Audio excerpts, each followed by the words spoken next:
მეოთხე დღეა რაც პარლამენტის წინ შიმშილობენ და პოლიტიკური პატიმრების გათავისუფლებას და ქვეყანაში ახალი სამართლიანი არჩევნების ჩატარებას მოითხოვენ. ბუნებრივია, ყოველდღიურად უფრო საყურადღებო უნდა გახდეს წესით მოშიმშილეების ჯანმრთელობის მდგომარეობა და ჯერ კიდევ გუშინ მიმართეს მათ ჯანდაცვის სამინისტროს, რომ გამოუყონ ერთი სასწრაფო სამედიცინო დახმარების მანქანა, რომელმაც უნდა მიაქციოს ყურადღება მოშიმშილეებს, თუმცა ამ დრომდე ჯანდაცვის სამინისტრო არ რეაგირებს და არანაირი სასწრაფო დახმარების მანქანა ადგილზე არ დგას. უნდა აღინიშნოს, რომ მოშიმშილეები მათ შორის მოუწოდებენ პარტნიორებს, რომ დასანქცირდნენ ქართული ოცნების წევრები პერსონალურად და ეს დიდ გავლენას მოახდენს მათ შორის ქვეყანაში პოლიტიკურ პროცესებზე. დღეს ზუსტად 12 საათზე ადგილზე მამა დოროთეს ელოდებიან, რომელმაც მოშიმშილეები უნდა აზიაროს. ამა დოროთემ შემოგთავაზა გუშინ ზიარება და ძალიან დიდი სიხარულით დავთანხმდით.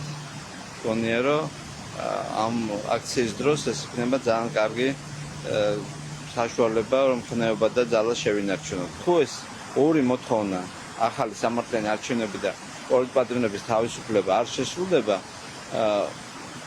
ამ ქვეყნის პოლიტიკური მომავალი დადგება ძალიან დიდი გამოწვევების წინაშე. ამიტომ მგონია, რომ ეს არის სწორი მოთხოვნები, პროტესტის ფორმაც მიმაჩნია, რომ არის ის, რაც არის ადეკვატური იმ პოლიტიკის, რასაც ხელისუფლება აწარმოებს და გუშინ მივმართეთ ჩვენ ჯანდაცვის იმას რა ქვია უფროს და ყველას განყოფილებას რა სამინისტროს მივმართეთ და უთხარით, რომ მისი პრეროგატივაა და უფლებაა, როდესაც ადამიანი შიმშილს იწყებს, ის მეთვალყურების ქვეშ უნდა იყოს ექიმის და დღეს მეოთხე დღეა და არავინ არ ჩანს. კიდევ ერთხელ მივმართავ, რომ ვალდებულება შეასრულებს.